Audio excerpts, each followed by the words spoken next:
Sa pagtanom ko sang mais, mga 30 anyos nga tanom ko sang mais, puro lang pirmi ulod. Subong lang kang way maulod ang mais ko. Talaga ti problema ngamin ti mais, iti second crop. Aji corn borer, no tumama ti corn borer, uray adda ti padanom mo, uray adda ti pagabunom, uray adda ti makina nga datta. Nung no talaga nga tamaan iti corn borer, talaga makulaps na di mais. Imbis nga dumakal, bumaba, bumasit, takamin kanan ti mais. So nga, nga na mataya di nga mais, kang kanan tiggis. Idi no madanon ti panagmumula ti mais iti imulmula mi. Ngam iti problema iti mulmula mi nga mais puro at igisan. Tapos no daduma di nakapoy iti panagbunga nata di panagigis na di mais. Since I was a small boy, nung maliit pa ako, tatay ko nagtatanim na ng corn. Pag ito naman ang harvest ng farmer, talagang luging-lugi. Dahil yung recovery niya, milling recovery, maliit na, plus may damage pa ng corn borer. Diyan, makikita natin yung damage ng corn borer ito, no? Sa spraying, grabe kami talaga. Tinatamaan kami ng spray.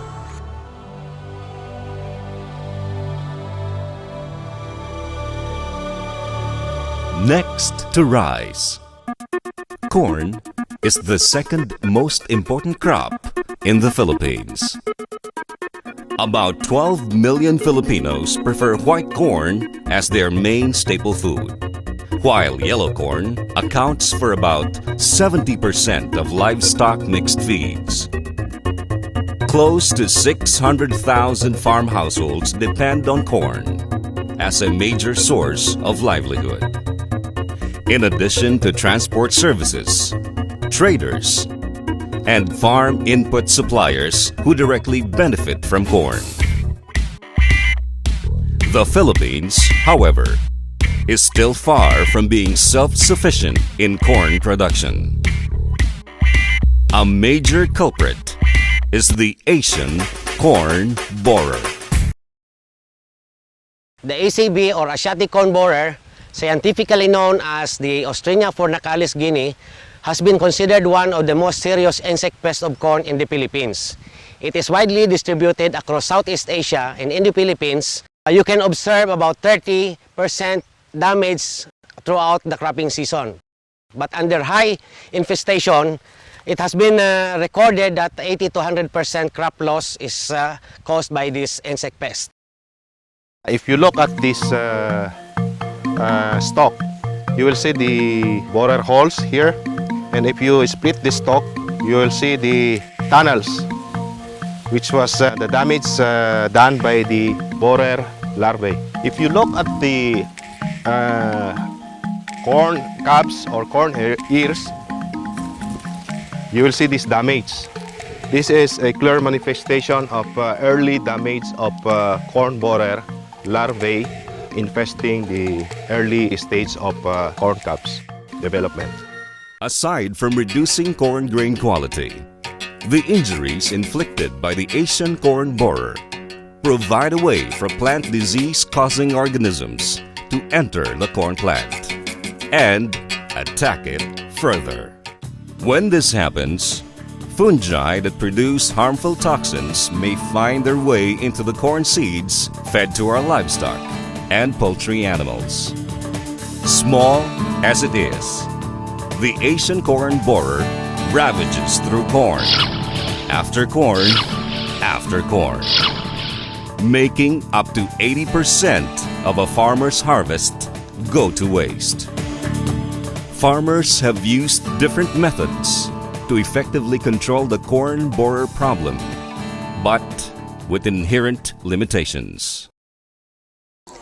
Nagmasakit gid ako, sobra isa ka bulan ko sa ospital. Agyan ko sang una sa pag-spray, gabrutod kiyan ko, halos hindi ko katulog, kapamuson ko, kalibanga ko, hasta kalipong ko. Farmers need alternative technologies that may expand their options, increase yield and income, without compromising sustainable agricultural practices. One of the alternative technologies is BT corn, a corn variety improved through modern biotechnology that can inherently protect itself from corn borers.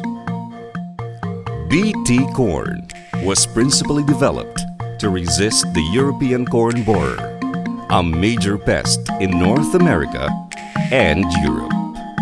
Seeing its successful adoption in the developed countries, scientists from both public and private sectors in the Philippines saw the potential of the technology. However, further tests had to be undertaken to study the technology's efficacy under local conditions.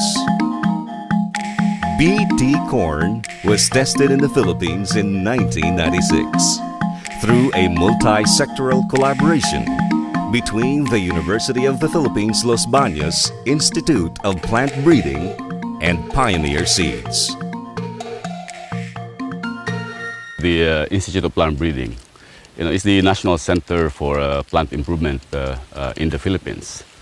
It is also mandated by law to take the leadership role in the development and use of biotechnology, also for crop improvement, to support the breeding of new varieties of various crops, including corn, that Filipino farmers can use. So the Institute of Plant Breeding not only has its own breeding programs for corn, it also works with other partners who develop agricultural technologies. The National Committee on Biosafety of the Philippines, or the NCBP, approved the first contained greenhouse trial of BT corn. Event MON 810 in August 1996. NCBP regulates research and development of biotechnology in the Philippines. The committee was involved from the start, from the time that the proponent requested that seeds be imported into the country for purposes of experiment, up to that time that there were multiple releases for field testing. The seeds were tested in the greenhouse, in the laboratory. When that was successful and the proponent submitted another application, this time for limited field testing, which was for one plot of land the size of a basketball court. And we looked at the biosafety issues as well, and before approving that particular proposal. In 1998, a planned limited field release trial was initiated, collaboratively with the Institute of Plant Breeding and Pioneer Seeds, and the Institute of Plant Breeding and Cargill Seeds, which was later acquired by Monsanto Philippines.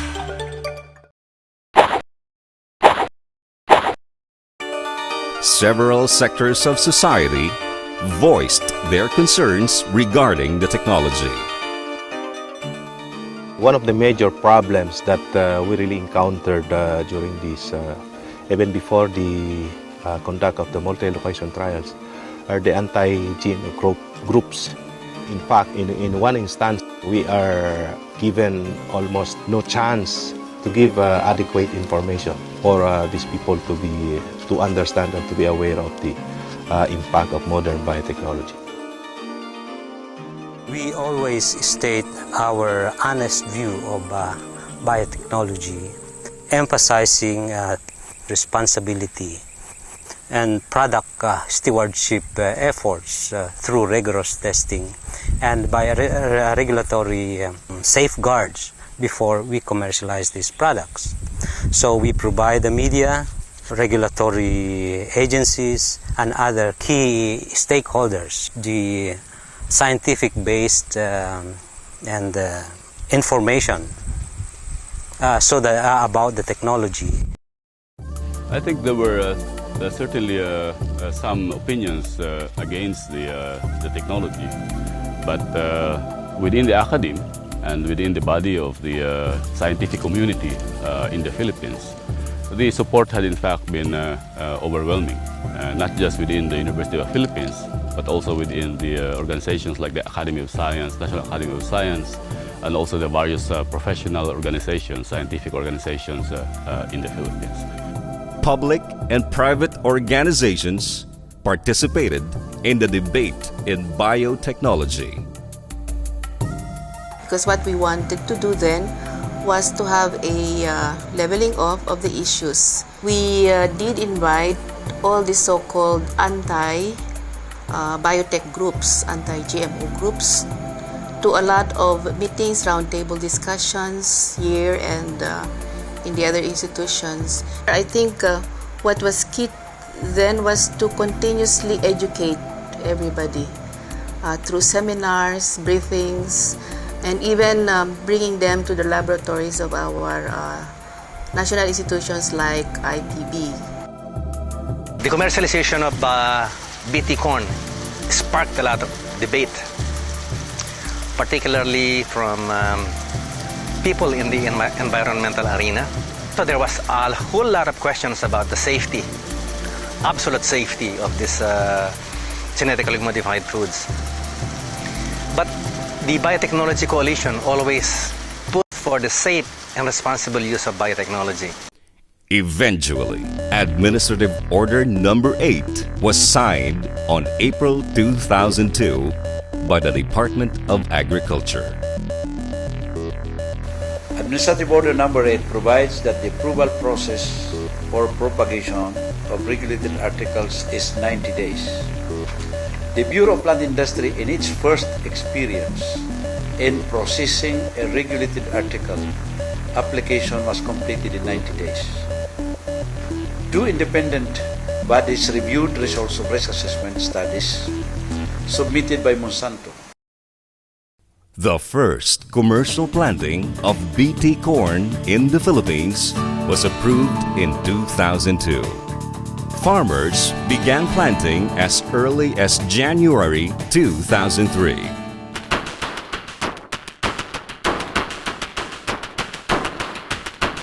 In May 2003, a hunger strike was held to press for the moratorium on the commercialization of BT corn.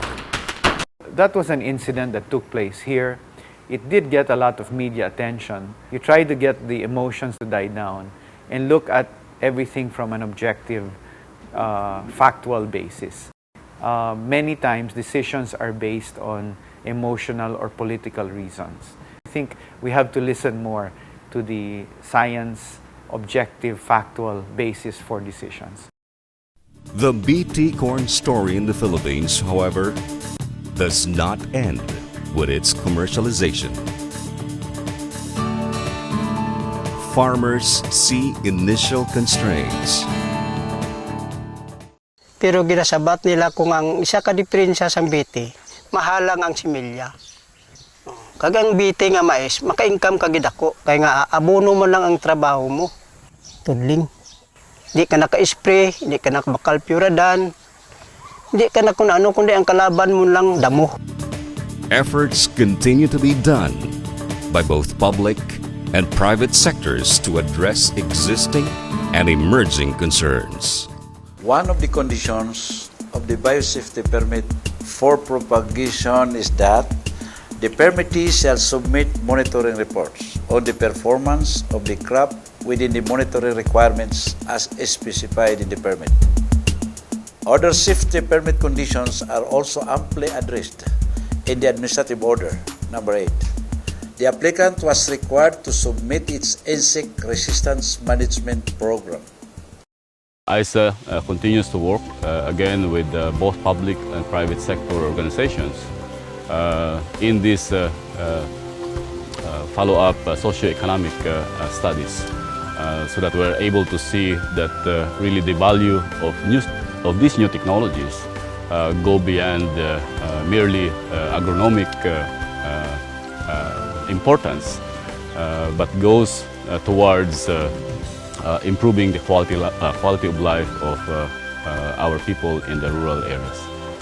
My single message is to give biotechnology a try, without of course sacrificing biosafety.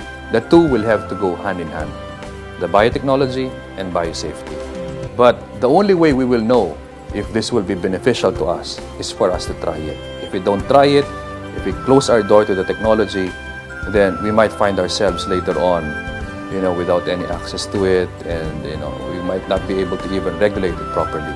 If everybody, meaning all the stakeholders, look at biotechnology from a perspective of national interest, I think there will be more meaningful discussions among the stakeholders, because then there will be one common element which will guide the discussion. To the corn farmers themselves, this is an opportunity for you.